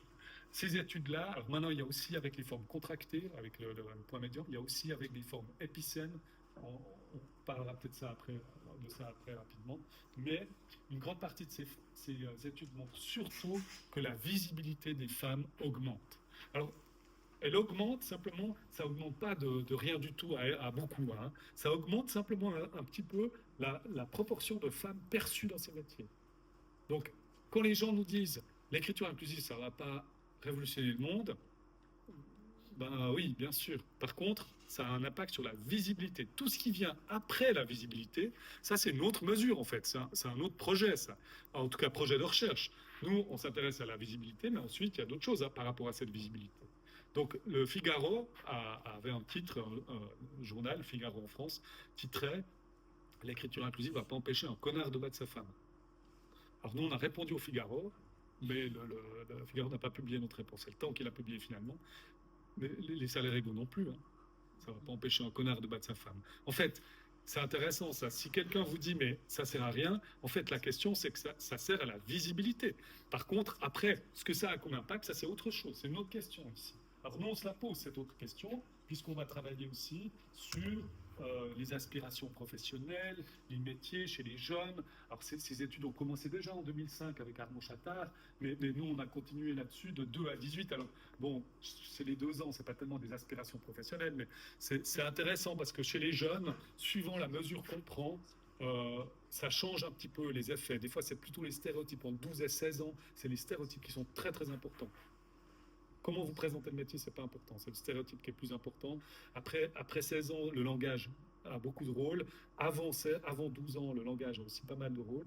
Entre 2 et 3 ans, c'est quand même les stéréotypes, etc. Donc ça change. Et ça dépend de ce que vous demandez. Récemment, on a demandé à des jeunes, est-ce que dans ce métier, tu penses que tu serais aimé, tu serais à ta place, que tu serais une personne performante. C'est ce qu'on appelle le sentiment d'appartenance.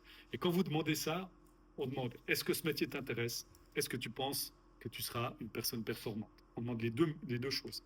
Les filles, elles sont intéressées par tous les métiers, mais elles pensent qu'elles sont performantes, surtout dans les métiers stéréotypés féminins. Les garçons ne sont pas intéressés par tous les métiers, donc les métiers stéréotypés féminins sont moins intéressés. Par contre, ils pensent qu'ils vont être performants dans tous les métiers. Vous voyez cette asymétrie, elle est intéressante ici. On revient dans cet androcentrisme. Donc, quand les gens nous disent, mais il n'y a pas beaucoup d'infirmiers, en fait, si infirmiers et chirurgiens, qui sont les 2 métiers sur lesquels nous on travaille beaucoup, infirmiers et chirurgiens, puis vous avez un garçon qui dit, moi je serais bon dans les 2. Lequel je vais choisir? Celui où je gagnerai rien, j'aurai un horaire de merde, et puis de temps en temps, on tapera sur une casserole pour dire merci, merci, merci.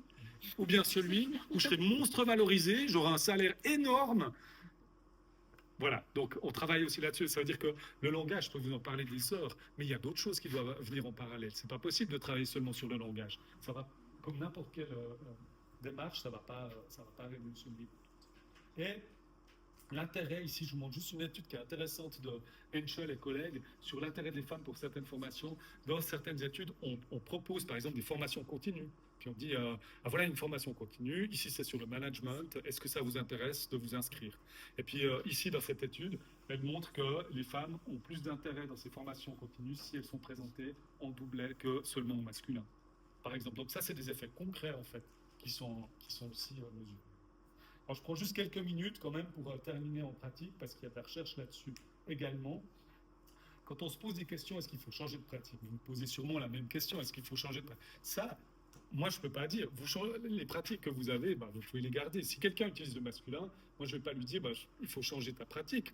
Simplement, tout ce que nous, on peut dire, c'est on peut dire quel va être le résultat en termes psychologiques par rapport à la visibilité, aux aspirations, etc.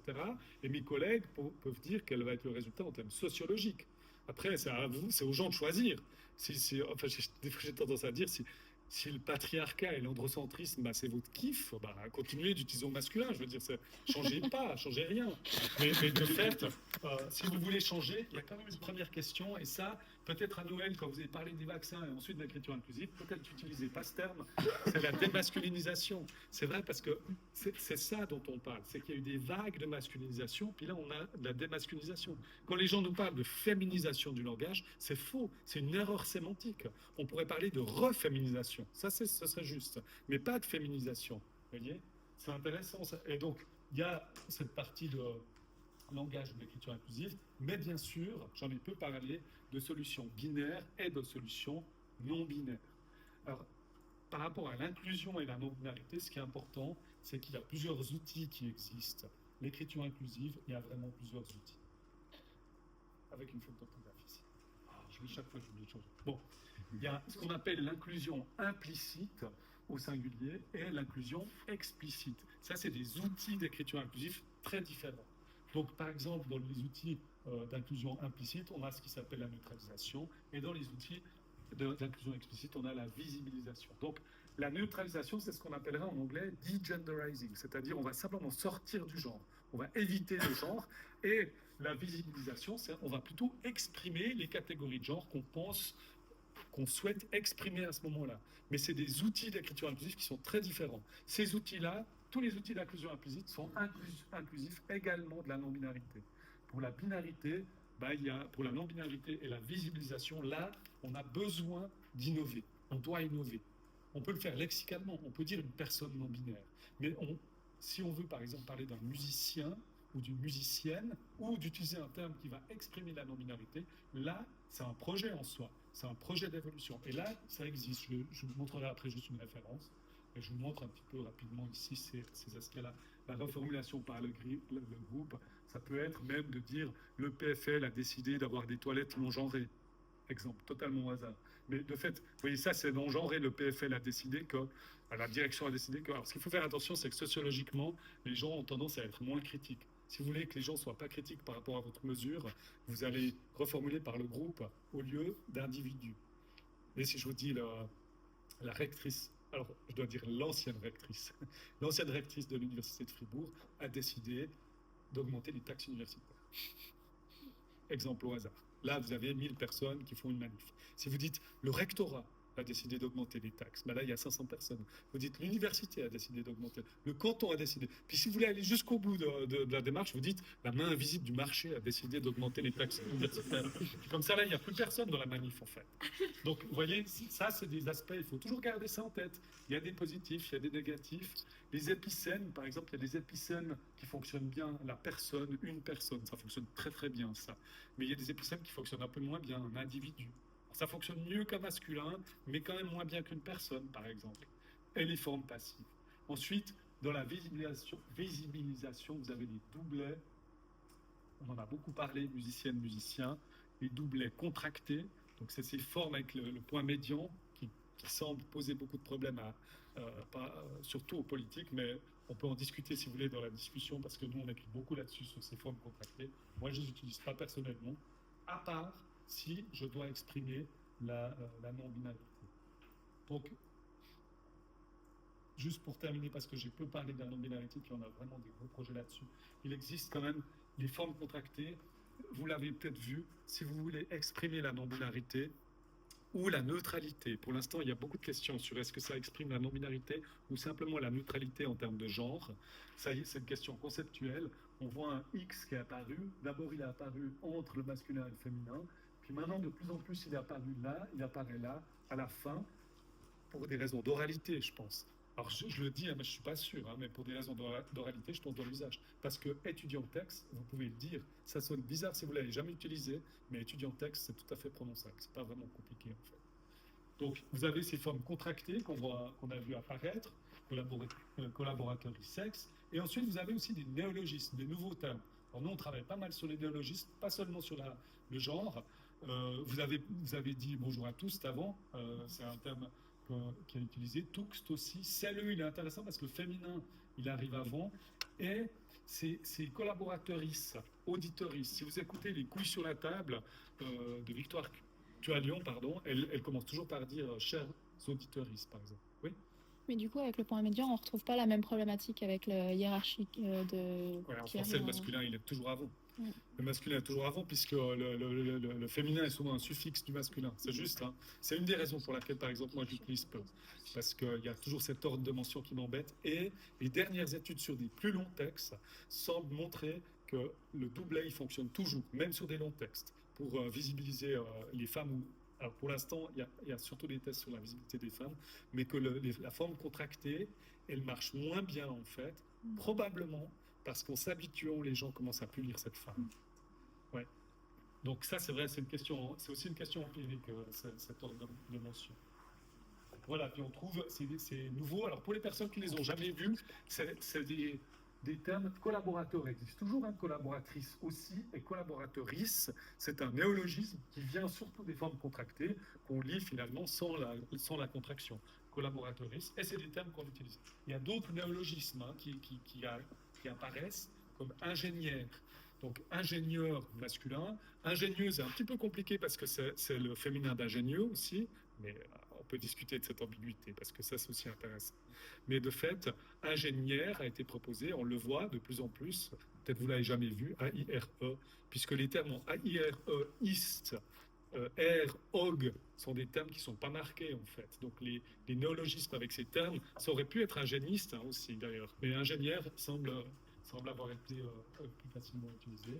Sur les pronoms aussi, Yel et Al, je vous montre juste la différence si ça vous intéresse. Yel, les personnes qui n'aiment pas Yel, c'est souvent parce qu'il y a une composante très binaire en fait ici. C'est il et elle en fait. C'est une fusion. Donc Al a un avantage, c'est que le A est souvent utilisé pour dire sans quelque chose. Par exemple, si vous êtes arythmique, vous n'avez pas de rythme en fait. Donc Al, c'est une manière dégenrée en fait, d'utiliser un pronom dégenré. Donc certaines personnes préfèrent utiliser ce Al. Ça pose des questions d'accords, mais il y a également des discussions, en tout cas des propositions par rapport aux accords. Alferaz, par exemple, propose les accords en Z, comme ça existait dans certaines variantes du français, avant l'accord. Donc IZ, invariable, que ce soit au singulier ou au pluriel.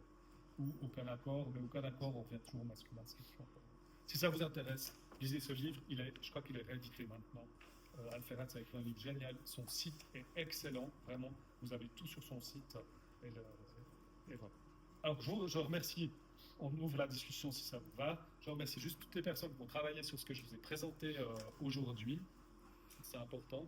Et comme on se rapproche de Noël, on doit vraiment préparer Noël très tôt, c'est important, de plus en plus tôt d'ailleurs. Donc on a écrit un livre grand public, le Robert, on ne parle pas beaucoup de non-binarité. Dans la deuxième version, il y aura plus sur la non-binarité. C'était un livre pour calmer les esprits, à part ça. Vraiment, on nous a mandaté pour faire ça. Et puis, dedans, il y a 15 petites expériences à faire. Alors moi, je l'avoue, je les ai vraiment pensées pour l'apéro. Dans ma tête, c'était ça. Je disais, trop cool, on fait ça à l'apéro. Puis les gens font ça en famille beaucoup et à l'école aussi. Il y a des gens qui m'ont dit qu'on fait ça dans une classe. Ça vous permet de discuter. De manière assez sereine. Il y a une expérience qui est pas du tout bienveillante. Mais voilà. Sur les cas, il y en a une qui n'est pas du tout bienveillante. Mais sinon, les autres, elles sont bienveillantes. Alors voilà, vous pouvez, ma présentation, les capsules vidéo qu'on a faites avec le PFL aussi, que vous avez peut-être déjà vu. Et puis, je vous ai mis la liste. Il y a une bibliographie qui est peut-être pas complètement à jour maintenant pour les nouveaux articles en 2025, qui existe qui est en open access sur OSF. Et puis voilà, je crois que c'est tout ce que je... Merci.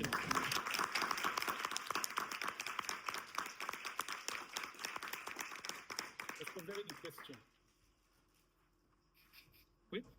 Est-ce que vous pouvez réexpliquer rapidement cette histoire de lumière qui reste un peu allumée? Oui. Ouais. En fait, c'est que plus un mot est utilisé, plus une association est utilisée, plus le cerveau va commencer à mettre une valeur, en fait, une sorte de poids. Alors, pour lumière, ça veut dire qu'il met un peu de lumière, en fait, dessus. C'est la même chose que si vous sortez de la salle, et puis c'est allumé, mais vous savez que vous revenez dans une minute, vous n'allez pas éteindre, en fait.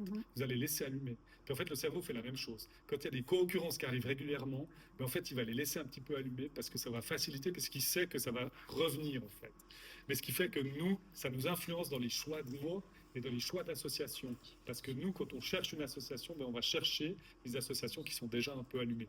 Et ces associations qui sont déjà allumées, vous y pouvez rien, en fait, parce que vous avez été exposé à ça, votre cerveau s'est structuré de cette manière-là, et vous allez les utiliser plus facilement. C'est comme ça, c'est ce qui explique comment, finalement, notre apprentissage fonctionne par exposition. Est-ce qu'on peut, par exemple, mettre ça en regard de...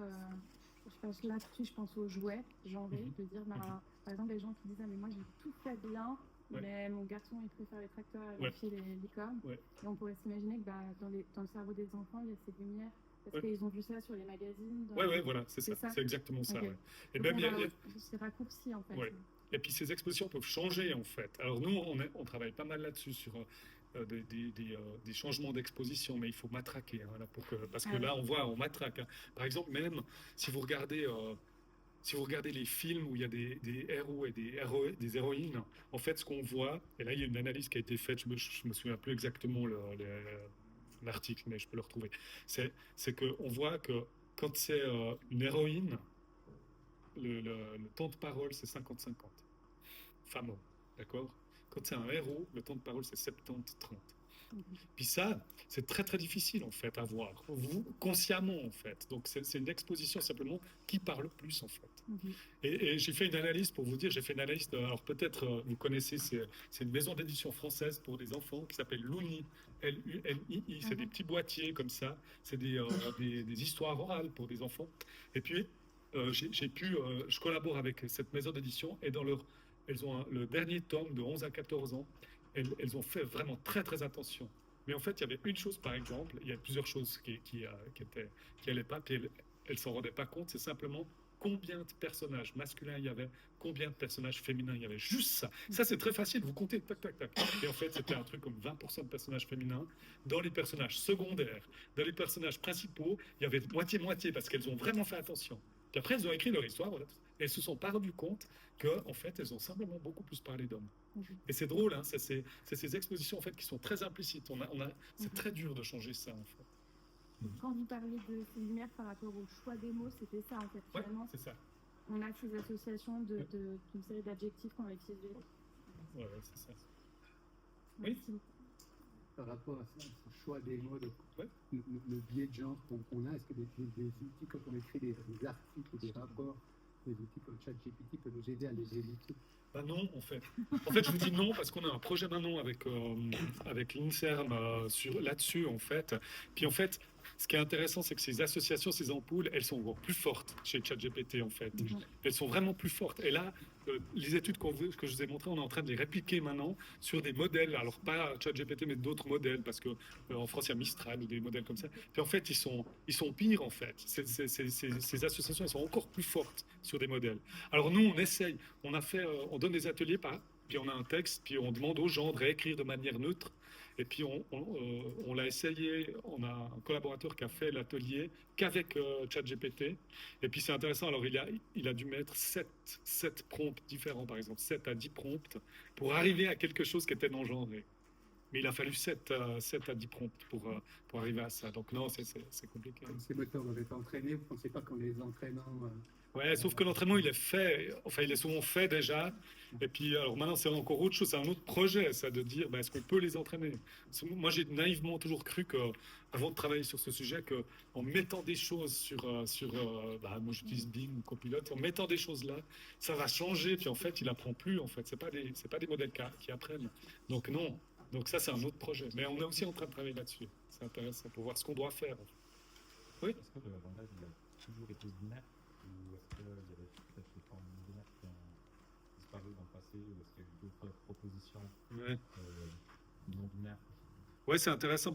C'est difficile parce que du coup, on est un peu restreint par le langage écrit qui peut laisser des traces. Le langage oral, on ne sait pas très très bien ça. On a discuté aujourd'hui de ça avec des collègues en disant, parce que nous, par exemple, une collègue a dit hen est le premier pronom non binaire, c'est le pronom suédois en fait.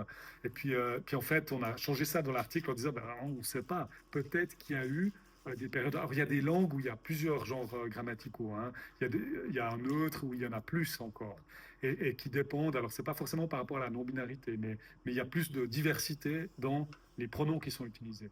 Mais par contre, pour moi, c'est une question intéressante parce que peut-être qu'il y a dans certaines sociétés, dans certaines langues, peut-être des langues qui n'ont pas survécu, des langues qui n'ont pas... Peut-être qu'il y avait, on ne sait pas en fait, on ne peut pas savoir ça. On sait également que la binarité en termes de concept, c'est aussi quelque chose qui est devenu très fort en fait, qui n'a pas toujours été comme ça. C'est aussi des choses qui viennent en vague en fait, ces éléments-là. Il y a des moments dans l'histoire où les rapports étaient beaucoup moins binaires qu'ils le sont maintenant, par exemple. En français? Non, là je ne te parle pas de la langue. Là je parle juste du concept lui-même, humain en fait. Quelles sont les personnes les attirances sexuelles, les attirances émotionnelles, etc. Maintenant c'est devenu très très binaire en fait. Et ça n'a pas toujours été le cas. Ce qui pourrait nous indiquer que probablement le langage non plus. Ouais. Oui. Moi j'avais une question sur la science de la binarité. J'ai vu qu'il y avait des études qui avaient été faites où on montrait aux gens une matrice de personnes avec Et elle devait estimer le nombre de personnes racisées, en gros. Ouais. Et en fait, on voyait que les gens estimaient beaucoup plus de personnes racisées que ce qu'il y avait. Ouais. Est-ce que vous avez peut-être observé des choses similaires Ouais. par rapport aux gens? Pas du tout. Ouais, on a la même chose. Et puis en fait, mes collègues à Genève ont trouvé un résultat similaire. Alors nous, ce qu'on a trouvé, c'était que quand on demandait le pourcentage de femmes dans certains métiers, et puis on le liait aux attitudes conservatrices ou sexistes. Puis on voyait qu'il y avait certaines personnes qui avaient des attitudes très conservatrices, qui mettaient des pourcentages de femmes beaucoup plus élevés en fait par rapport à d'autres personnes. Puis au début, ça nous a un peu étonnés, puis on l'a expliqué par ce principe-là en fait. Et puis à Genève, mes collègues ont eu quelque chose de très similaire, mais l'ont expliqué différemment. Alors nous, on l'a expliqué par la salience de la minorité, un peu, je vais acheter un pull rouge, et puis avant, j'ai jamais vu personne dans la rue avec un pull rouge. Là, d'un coup, je prends un pull rouge, et puis je sors, puis je vois que des pulls rouges, quoi, en fait. Et donc ça, c'est un principe attentionnel. Puis nous, on l'explique comme ça, par le principe attentionnel. Et j'ai mis une collègue journaliste qui m'a dit être dans un auditoire à Neuchâtel, et puis un prof un peu plus âgé en fait, qui voit dans l'auditoire, il y a les chiffres, c'est vraiment un tiers de femmes, 2 tiers d'hommes, et il dit ah, je suis content, je pensais pas que je verrais un jour le 50-50. C'est intéressant ça, hein. Donc voilà. Mais mes collègues à Genève l'expliquent plutôt par le fait que le conservatisme, c'est plutôt genre bon, on en a un peu marre maintenant, c'est bon, il y en a assez. Donc un truc beaucoup plus pragmatique en fait, moins cognitif. Du coup, on travaille un peu là-dessus maintenant pour voir si c'est l'explication cognitive plutôt implicite, on remarque pas, ou c'est une explication qui viendrait aussi plutôt des études sur les personnes racisées, ou quelque chose de plus pragmatique vraiment. Les gens en ont marre. Puis ils me disaient il y en a plein quoi. J'en peux plus. Voilà, c'est ça. Voilà, j'imite quelqu'un qui répond comme ça, peut-être elle répond pas comme ça. Est-ce qu'il y a d'autres questions? Oui. D'abord, merci pour la présentation et les animations que C'est assez impressionnant. Ah, non, je vous dis pas, c'est comme les recettes, elles sont tellement impressionnantes, je vous dis pas la recette. Moi, j'ai une question, parce que je présentais différentes méthodes, en fait, différents outils. Ouais. Et vous avez dit que, d'ailleurs, j'ai aussi lu les guides de l'EPFL sur le sujet. Ouais. Pour des formes contractées, par exemple, pour dire. Ouais. Si on met de côté tout ce qui est non-binarité, en fait, j'ai l'impression que dans l'évolution du guide BFL, vous dites, on abandonne un petit peu le point média. Alors, je sais qu'il y a eu pas mal de discussions sur le fait, sur l'accessibilité, la fluidité, notamment les contrastes entre la manière dont on l'écrit et dont on le lit. Donc, je vous disais s'il y avait une raison particulière à ce que, parmi celle-là ou parmi d'autres, est-ce que vous l'utilisez de moins en moins, plutôt au profit des langages épicènes. Oui, alors, ce qui est important de dire, c'est que, alors, si ça vous va, je vous réponds en deux temps. Alors, parce qu'il y a un premier temps de dire quels sont vraiment les véritables problèmes. Par exemple, l'oralité, c'est pas tellement un problème parce que si vous lisez m.gigax me doit 300 fr.trait-d'union, vous n'avez pas de problème pour lire Monsieur Gigax me doit 300 francs. Voilà, ça veut dire que surtout ça veut dire que les formes contractées, on a l'habitude. D'accord? Ça, c'est important. Maintenant, ce qu'on peut dire, c'est que les formes contractées, elles sont pas très stables. Ça veut dire que pour l'instant, elles ne sont pas très stabilisées. Il faudrait stabiliser ces formes, c'est-à-dire avoir une règle de contraction qui est peut-être un peu plus claire. Par exemple, collaborateur, on voit des fois collaborateur tris, et des fois on voit collaborateur ris. Donc, des fois, c'est ça qui fait que parfois, on ne sait pas très bien lequel choisir. Donc, là, il y a des stabilités, mais ça peut encore s'améliorer. Par contre, il y a un argument que je vais un peu déconstruire, c'est l'argument de l'accessibilité et de la dyslexie. Parce que, alors, ça pour tout le monde, des gens... Alors, la première fois que j'entends ça à la radio, j'entends que des politiques, des politiciens surtout, qui disent on ne peut pas utiliser de forme contractée parce que ça ne va pas pour les personnes dyslexiques. Ma première réaction, ça a été yes. J'étais là, yes. Enfin, les politiques s'intéressent à la dyslexie. Puis après, ensuite, on se retrouve l'équipe, puis on dit venez, on fait une étude là-dessus, on va voir si vraiment ça pose des problèmes pour des personnes dyslexiques. Alors, pour des personnes dyslexiques, les autres formes de neutralisation, les doublets, musiciens, ça ne va pas poser plus de problèmes que les philosophes et les artistes, donc non, ça c'est bon. Mais cette forme-là, on peut se poser une question. Et là, ça devient intéressant. Parce que si on réfléchit vraiment à la dyslexie, il y a un premier trouble, qui est le trouble le plus fréquent, qui est le trouble de conscience phonologique. C'est-à-dire, vous avez deux lettres qui se prononcent d'une certaine manière, vous les mettez ensemble, elles se prononcent autrement. Donc, monsieur, oiseau, Ça, c'est vraiment très, très difficile pour ces personnes qui souffrent de ce trouble. Si vous allez en Angleterre, il y a plus de troubles de ce type-là. Vous allez en Allemagne, vous avez moins de troubles de ce type-là parce que l'allemand est plus transparent. OK. Là, on se dit, bah, alors, ma forme contractée, étudiant en point E, ça aura quoi comme incidence? Et probablement très, très peu. Moi, je mets ma main au feu, il n'y a pas d'étude là-dessus, hein, mais je pense que ça aura peu d'incidence. Par contre, et c'est là que c'est intéressant, c'est que les réformes orthographiques et les réformes grammaticales, par exemple, oignon, vous enlevez le i de oignon, c'est le même qu'on avait dans Montaigne. Si quelqu'un vous dit, ah, ce week-end, je vais à la montagne, vous lui dites, t'es en train de tuer le français, tu vas à la montagne. Bah non, ce i, il a disparu, c'est bon, c'est le même dans oignon, hein. Donc on peut le faire disparaître. Moi, j'ai envie de dire, on enlève le G aussi. O-N-I-O-N, oignon, ça, ce serait transparent, plus ou moins, parce qu'O-N, ce serait oignon, mais oignon. Mais ça aiderait beaucoup des personnes dyslexiques. Ça, vraiment, et la forme orthographique. La règle de l'accord du participe passé avec l'auxiliaire avoir. Donc, pourquoi on accorde quand l'objet est devant, mais pas côté et derrière? Et ça, vous demandez à n'importe qui, personne pourra vous dire. Même vous demandez à vos profs d'école, de gymnase, personne ne sait. Et puis on vous répondra toujours la même chose. Ben, c'est comme ça. Voilà, c'est comme ça. Par contre, récemment, il y a une linguiste à l'Uni de Zurich qui a trouvé enfin pourquoi. Ça, je peux vous dire. C'est une erreur d'interprétation de l'italien d'un grammairien du XVIIe. Il va regarder une règle grammaticale en italien, il va l'adapter en français, et c'est une erreur. Il fait une faute, il ne comprend pas la règle en italien, il va l'appliquer au français. Donc ça, si je vous dis ça maintenant, vous dites, ouais, bon, on l'abandonne celle-là. Mais non, les mêmes personnes qui crient au scandale d'une forme contractée pour les personnes dyslexiques sont les mêmes qui ne veulent pas de réforme orthographique ou grammaticale, qui, elles, aideraient beaucoup plus les personnes dyslexiques que d'interdire la forme contractée.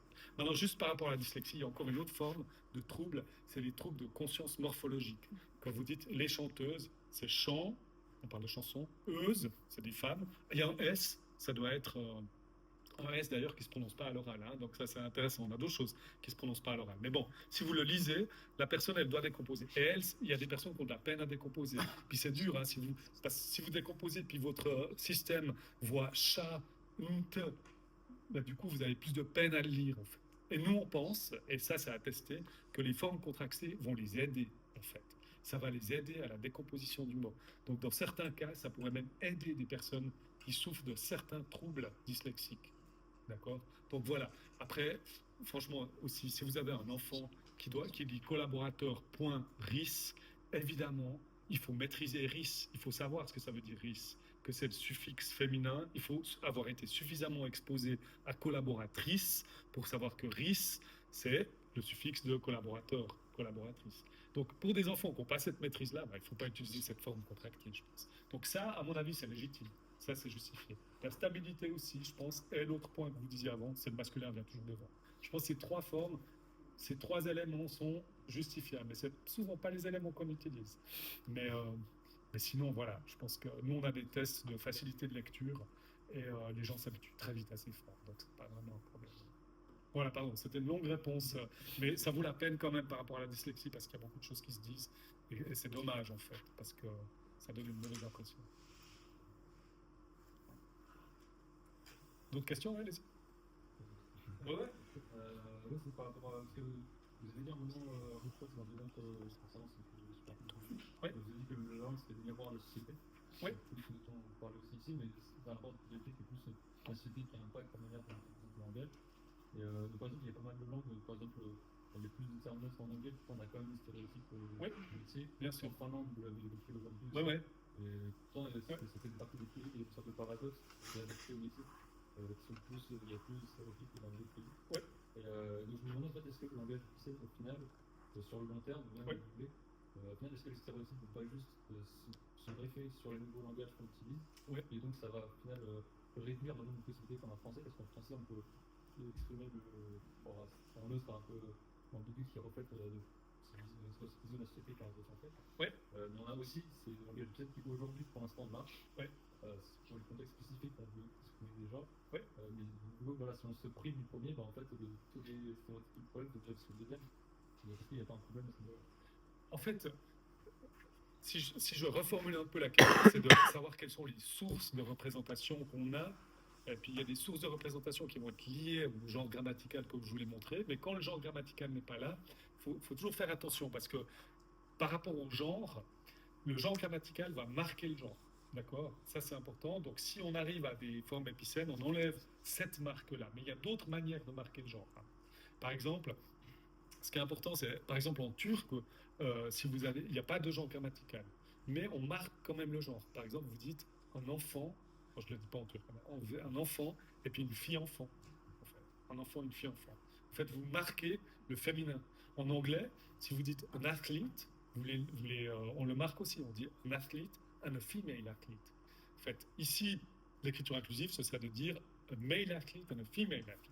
Mais pour l'instant, on marque encore. Donc, le genre grammatical marque, mais ce n'est pas la seule manière de marquer le genre. Donc, ce qui veut dire que dans certaines langues où il n'y a pas de genre grammatical, ça ne veut pas dire qu'on n'a pas ce biais-là, en fait. Ça, c'est la première chose. L'autre chose, c'est que, et nous, on le voit dans les données, c'est que des fois, quand on utilise, alors une personne, ça fonctionne bien, peut-être parce que c'est féminin, mais de fait, parfois, dans certaines données, quand on neutralise, on a encore le biais masculin. Il y a des données qui montrent qu'en neutralisant, on a le biais masculin. Et c'est quoi ce biais? C'est le biais androcentré. C'est, je sais pas, c'est un mot. C'est people, en fait, depuis les années 70, on parlait de ce symptôme, c'était people equal male. Et c'est un symptôme très androcentré. Donc ça, dans certaines situations, le fait de neutraliser, ça pas, on a fait un bout, mais ça fonctionne pas encore. Et l'autre élément, bien sûr, c'est que des fois on a ce biais masculin, people equal male, ou on a les stéréotypes. Donc les stéréotypes qui vont contraindre aussi notre manière de penser le monde. Donc en fait, on a stéréotypes, biais androcentré, construction grammaticale, donc on a quand même beaucoup d'éléments à travailler en fait. Alors il y a des données qui montrent, et nous on en a chez les enfants, c'est que quand on utilise le doublet, ça semble également réduire le stéréotype. Et ça, c'est des données assez intéressantes, en fait. Et on essaie de comprendre pourquoi. Mais chez les garçons aussi, par exemple, ou des garçons, tout à coup, quand on met en doublet, les garçons ont plus d'intérêt envers certains métiers. Alors que quand on le mettait au masculin, ils avaient moins d'intérêt. Donc là, nous, on essaie de comprendre ça, en fait, comment ça fonctionne. Donc, en fait, pour répondre aussi de manière... En fait, je vous réponds un peu de manière complexe, parce que ça veut dire qu'il y a plusieurs sources de représentation. Et si on veut travailler à quelque chose de moins genré, on doit travailler sur toutes ces sources, en fait. Une des sources, pour les psychologues, elle est compliquée, c'est l'androcentrisme, en fait. Parce que ça, c'est la sociologie, ça, c'est le système, en fait. Donc, pour nous, c'est plus compliqué. Les sources sur lesquelles on travaille, c'est plutôt stéréotype et puis genre grammatical. Voilà. C'est compliqué. Pour revenir sur la question, c'est un peu sur la proportion un peu de ces sources. Ouais. Au final, est-ce que c'est pas quasiment à 99% sur la zone de ces sources totalement? Ouais, ce qui est difficile aussi, c'est de savoir comment cette proportion, qu'est-ce qui fonctionne, parce que aussi, il y a des études intéressantes sur des personnes qui vont répondre à des questionnaires de conservatisme dans une langue qui n'a pas de marque grammaticale, et puis dans une langue qui a une marque grammaticale, les mêmes personnes. Puis ce qui est intéressant, c'est que ça fait en Estonie. L'estonien n'a pas de marque grammaticale de genre. Et puis le russe a une marque grammaticale de genre. Et ce qu'on remarque, c'est que les personnes, quand elles répondent en estonien, on va plutôt dire en russe, elles ont des idées plus conservatrices que quand elles répondent en estonien, mais seulement sur le genre, pas sur d'autres objets de conservatisme. Donc, en fait, on voit des effets assez fins ici. Et la question, c'est pourquoi? Quel est le mécanisme psychologique? Et ce qui est important, c'est que probablement le sexisme, l'androcentrisme est là chez tout le monde. On fait partie d'un système. Et le genre grammatical va le réactiver, nous pousse à tout le temps l'activer en fait. Donc parfois, si vous passez en épicène, ça ne veut pas dire que vous allez carrément une société sans biais sexistes, etc. Mais ça veut dire que c'est parfois plus dormant dans certains contextes. Et puis le genre grammatical va simplement le réactiver. Donc c'est pas seulement une question de proportion de sources, c'est une interaction finalement entre toutes ces sources. Donc là, les explications par rapport au bilinguisme, c'est plutôt ça en fait, c'est que le système est le même et que certaines formes de langage vont constamment l'activer en fait. Et, tandis que d'autres formes de langage ne vont pas l'activer, mais ça ne veut pas dire que le système n'est pas là en fait. Donc voilà, il y a ça aussi à prendre toujours en compte. Des gens qui nous disent des fois, typiquement vous allez entendre, regardez, récemment on me l'a fait, en Afghanistan, je sais pas quoi, il n'y a pas de genre en afghan, il n'y a pas de marque grammaticale de genre, ou bien on vous dit toujours en turc, toujours un peu de racisme dans ce commentaire. Mais de dire, ah ben regardez là-bas, c'est pas parce qu'il n'y a pas de marque grammaticale de genre qu'il n'y a pas de sexisme, etc. Et puis c'est là qu'il faut rappeler en fait toutes ces interactions, parce que c'est important ici. Le genre grammatical marque le genre, mais il y a d'autres choses qui marquent le genre, et il y a un système qui existe. Et ce système, il est partout la même chose. Il n'y a pas de matriarcat, c'est inventé par les hommes pour essayer pour avoir des personnages, des Amazones, je sais pas quoi, des personnages comme ça. Mais ici, il y a toujours le patriarcat est partout. Voilà, sur cette note positive. Enfin, je reste là. Si vous avez encore des questions, bien sûr, n'hésitez pas. Si vous avez des questions. Sinon, merci en tout cas.